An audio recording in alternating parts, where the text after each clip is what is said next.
오늘은 야고보서 3장 13절부터 18절까지를 살펴보고자 합니다. 오늘 본문의 핵심 주제는 지혜입니다. 먼저 13절을 읽어보겠습니다. 너희 중에 지혜와 총명이 있는 자가 누구냐? 그는 선행으로 말미암아 지혜의 온유함으로 그 행함을 보일지니라 라고 말씀하고 있습니다. 야고보서에서는 이 지혜를 굉장히 중요하게 다루고 있습니다. 오늘 본문도 이 지혜에 대해서 굉장히 심도 깊은 이야기를 하고 있습니다. 그는 먼저 이 참 지혜를 가진 자는 두 가지를 잘한다고 말을 합니다. 그것이 바로 선행과 온유함이라고 이야기를 하고 있습니다. 참 지혜를 가진 자가 누구냐? 라고 이야기하면서 정말 지혜가 있다면 선행이 있을 것이고 온유함이 있을 것이다 라고 말을 하고 있는 것입니다. 왜 야고보가 이런 말을 하는지 이 뒷내용들이 잘 설명을 하고 있습니다. 14절에서는 지혜가 아닌 것들에 대해서 말을 하고 있습니다. 읽어보겠습니다. 그러나 너희 마음속에 독한 시기와 다툼이 있으면 자랑하지 말라. 진리를 거슬러 거짓말하지 말라 라고 말씀하고 있습니다. 지혜가 아닌 것은 독한 시기와 다툼이라고 번역되어 있는데 여기서 이 다툼이라는 헬라어는 이기적인 야망이라는 뜻을 가지고 있습니다. 그러니까 어떤 사람이 이렇게 시기와 다툼이 나는 이유는 이기적인 야망 때문에 그런 것입니다. 세상에는 이런 시기와 다툼이 가득합니다. 우리말에 이 사촌이 땅을 사면 배가 아프다라는 말이 있는데 이 말은 인간이 얼마나 이기적인 야망에 사로잡힌 자들인지를 잘 보여줍니다. 정상적이라면 사촌이 땅을 사면 축하할 일이지만 실질적으로 인간은 배가 아픈 거야. 그 이유는 이 이기적인 야망 때문에 그런 것입니다. 그런 인간의 이 삐뚤어진 야망은 인류가 시작되면서부터 시작되었습니다. 인간들이 존재하는 어느 곳이든 이 강자와 약자가 생겨나고 인간들은 끊임없이 이 피라미드 구조를 만들어내었습니다. 그리고 강자가 약자를 억압하고 착취하는 방식으로 부를 축적해 왔습니다. 그런데 이런 것들을 세상 사람들은 지혜라고 불렀습니다. 권력의 중심에 있게 되고 권력을 독점하는 자들을 똑똑한 자라고 지혜 있는 자라고 추앙한 것입니다. 그리고 자신들도 그런 똑똑한 사람이 되어서 권력의 중심에 서길 원했습니다. 그것이 개인의 역사이고 인류의 역사였습니다. 오늘날도 실질적으로 이런 일이 일어나고 있습니다. 충분히 가지고 있어도 사업을 확장하고 확장해서 재물을 더 축적하는 사람을 우리는 성공한 사업가라고 축켜 세우고 그런 사람들이 진짜 지혜롭고 똑똑한 사람이라고 인식하기도 합니다.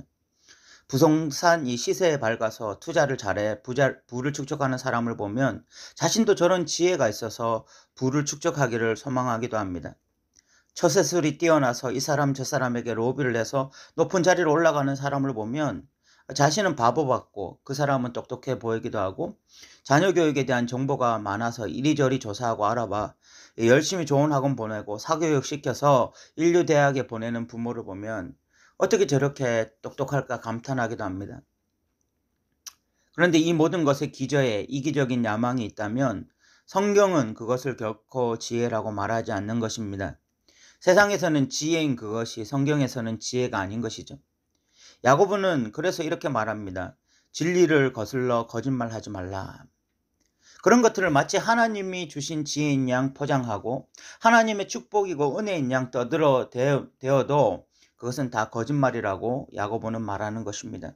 그리고 야고보는 이런 실체에 대해서 보다 적나라하게 15절 16절에 드러냅니다. 읽어보겠습니다. 이러한 지혜는 위로부터 내려온 것이 아니요 땅 위의 것이요 정욕의 것이요 귀신의 것이니 시기와 다툼이 있는 곳에는 혼란과 모든 악한 일이 있음이라 라고 말씀하고 있습니다. 이러한 지혜는 위로부터 온 것이 아니고 땅의 것이다 라고 야고보는 분명하게 못 받고 있습니다. 단언하고 있어요. 그리고 이 땅의 것, 정욕의 것, 귀신의 것이라고 혹평을 하고 있습니다. 왜 이렇게 단언하고 왜 이렇게 혹평하냐면 그것에 시기와 다툼이 있기 때문입니다. 이 땅으로부터 난 지혜의 핵심이 바로 이것입니다. 우리는 어떤 사람이 사업에 성공하거나 어떤 자녀가 좋은 대학에 가거나 어떤 사람이 승진을 하게 될 때 그 자체를 지켜 세우고 지혜 있는 삶이라고 칭송을 할 때가 많아요. 실질적으로 교회 강대상에서 간증을 하는 대부분은 세상에서 실패한 인생이었다가 하나님의 은혜로 다시 성공하게 된 인생인 경우가 많습니다. 그런데 그런 성공의 열매가 중요한 것이 아니라고 오늘 성경은 말하고 있는 것입니다. 그 사람이 진짜 하나님으로부터 온 지혜를 가졌다면 과정 가운데 다툼이 없어야 하고 오히려 선행과 온유함이 있어야 된다라고 분명히 말하고 있는 거예요. 한때 이 장로로 사업에 성공해서 마치 기독교 기업 대표 기업처럼 인식되던 대기업이 있었습니다. 그 장로는 사업에 성공한 원인을 이 11조로 뽑으면서 하나님께 바른 11조를 드리고 신앙생활을 했더니 이렇게 사업이 확장되었다고 자랑했습니다. 그리고 그런 어떤 사업의 성공이 한국교회의 자랑이기도 했습니다. 그런데 그 대기업만큼 노사관계의 갈등 문제가 깊은 곳이 없었고 비정규직 직원들에 대한 부당한 대우가 연일 뉴스에 보도되곤 했습니다. 그런데도 한국교회 상당수는 그런 기업을 마치 하나님의 지혜와 은혜로 축복받은 기업으로 늘 자랑하곤 했던 것입니다. 이제 우리는 다시 성경적인 가치를 분명하게 가져야 할 것입니다. 하늘로부터 온 지혜는 시기와 다툼을 유발하는 것이 아닙니다. 세상에서 아무리 잘 나가고 세상에서 아무리 성공한다 할지라도 그 과정 가운데 시기와 다툼으로 얼룩져 있다면 그 성공 이후에 남아있는 것이 많은 물질뿐만이 아니라 시기와 다툼으로 가득하다면 그것은 세상 지혜인 것이지 하나님의 지혜는 아닌 것입니다. 17절에서는 위로부터 난 지혜에 대해서 말을 하고 있습니다. 읽어보겠습니다. 오직 위로부터 난 지혜는 첫째 성결하고 다음에 화평하고 관용하며 양순하며 긍휼과 선한 열매가 가득하고 편견과 거짓이 없다라고 이야기하고 있습니다. 여기 성결하다는 것은 깨끗하다는 것을 의미합니다. 야고보는 야고보서 1장 27절에서 참 경건은 자신을 지켜 새 속에 물들지 않는 것이라고 말을 했습니다. 이것이 진짜 위로부터 난 지혜입니다.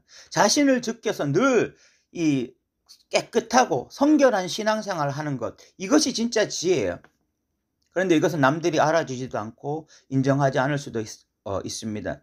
남들이 알아주는 것은 사업이 대박나는 것이고 직장에서 승진하는 것이고 자녀들을 잘 키워서 좋은 대학에 보내는 것일 수 있습니다.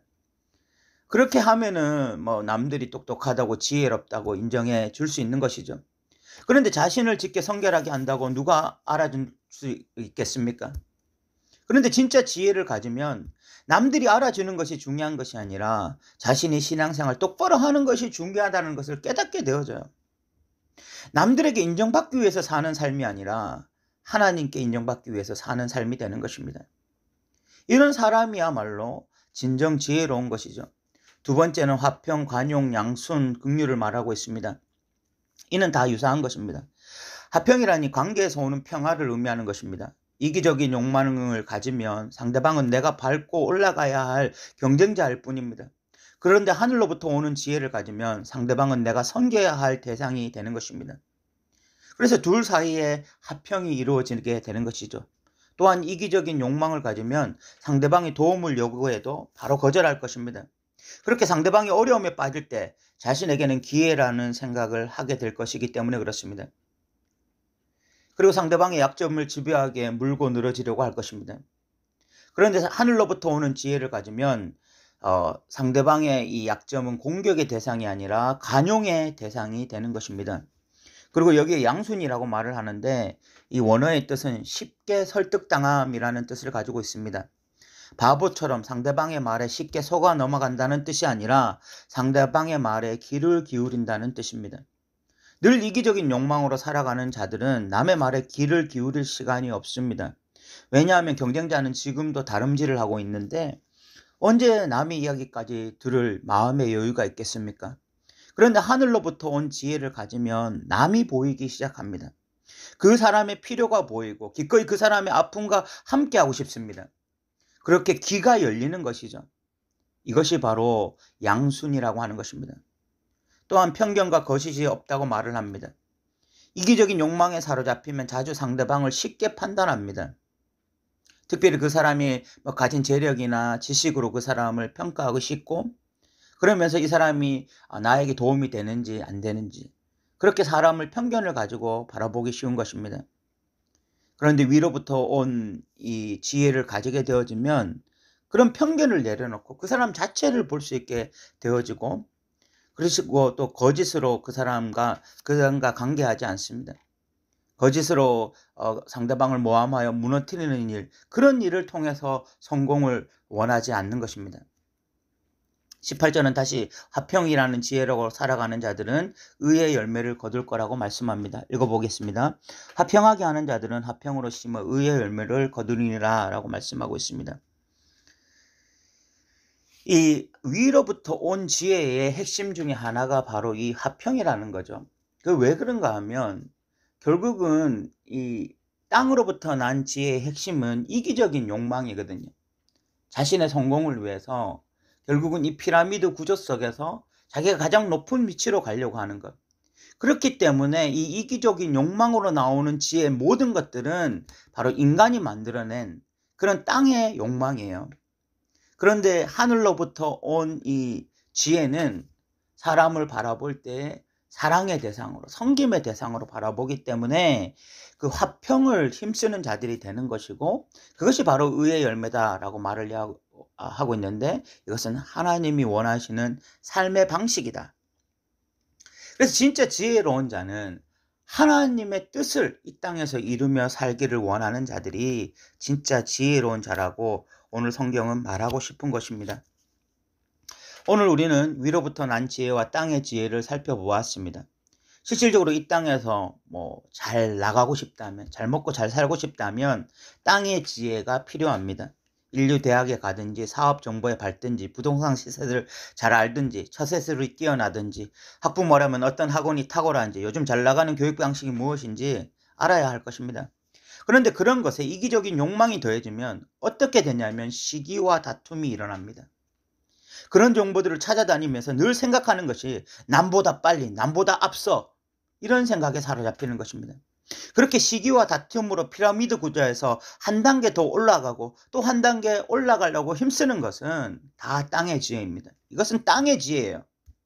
그런 구조 속에서 성공을 해놓고 아무리 신앙적 포장지로 예쁘게 포장을 해도 그것은 다 땅의 지혜일 뿐인 것입니다.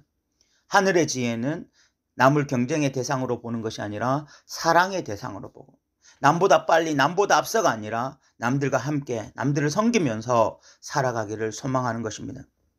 이 동영상을 듣고 있는 여러분들은 어떤 정신으로, 어떤 마음으로 살아가고 있습니까? 하늘의 지혜를 가지시길 바라고, 그래서 우리가 남은 인생이 남보다 앞서, 남보다 빨리가 아니라 남들과 함께, 남들을 섬기면서 살아가기를 소망하는 저와 여러분 되시기 바랍니다. 들어주셔서 감사합니다.